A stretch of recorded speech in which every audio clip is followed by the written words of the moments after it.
Okay, so ngayon nandito na ako sa loob ng UP and umulan ng malakas, 'di ba? Meron ditong nalagay na sign na no pets allowed in the oval. Ayan. Siguro para hindi sila mahirapan maglinis kaya nilagay nila na no pets allowed in the academic oval. Ayan. So ito yung view dito kapag umuulan dito sa UP. Ayan. So ngayon papasok naman ako dito sa may admission area. Ayan. Dahil aalis na naman ako. Hindi ako pwede magstay talaga sa Pilipinas. Maubos yung budget ko and walang pumapasok na pera talaga. Lahat lumalabas. So ayun, maraming pinapagawa dito.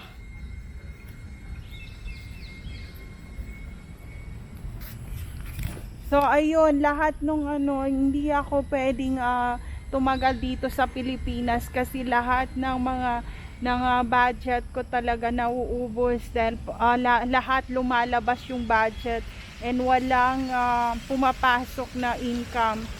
So ayun, we will see what's the happening here and what's new and what's happening next year. Ayan, may pa-security sila dito na umiikot dito sa UP.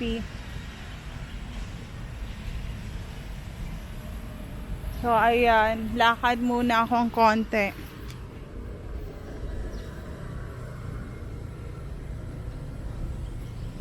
Nauubos lahat, pera, mga jewelry, lahat nauubos. Hindi naman ako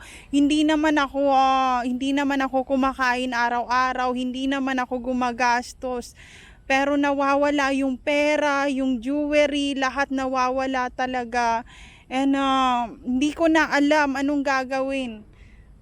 Hindi ako naiinis. Sabi ko, bakit ganun lahat nawawala talaga? And hindi ako gumagastos. Hindi nga ako kumakain eh. Kagabi hindi na rin ako nagsaing ng kanin, ganyan-ganyan. Hindi na rin kumain ako konting ulam, tapos tubig konti, tas natulog na ako. And hindi ko alam, hindi ako gumagastos, pero nawawala lahat yung mga naipon ko na pera, pati yung jewelry ko nauubos na rin. Hindi ko alam bakit ako laging pinagdidiskitahan. Hindi ko alam, lagi na lang ako ang pinapahirapan sa mga bagay na alam ko sa sarili ko, na sa sobrang sipag ko hanggang hindi ko na kaya ngayon magtrabaho. Dahil parang nagiging inutil na ako. Ba't hindi ako iiyak dahil lang sa pera? Lahat ng bagay may solusyon. So ayan, pagod na pagod ako. Hindi ako nag-commute, hindi ako sumakay ng jeep kasi wala akong pamasahe. Barya lang yung dala ko dito. And yung pera na pinadala ng asawa ko, pinangtubos ko dun sa mga alahas na maririmata na ngayon bago mag-end ang taon na to. So ayun, nakakalungkot yung Pearl talaga na nawala. And kung saan ka man, Pearl, kung saan ka man ngayon, ingatan nyo yon.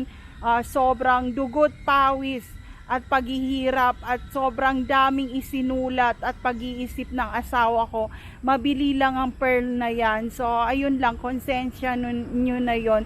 There's no safe place to all targeted individual out there. Take care always, everyone. So ayan, aakyat muna ako and off cam na muna.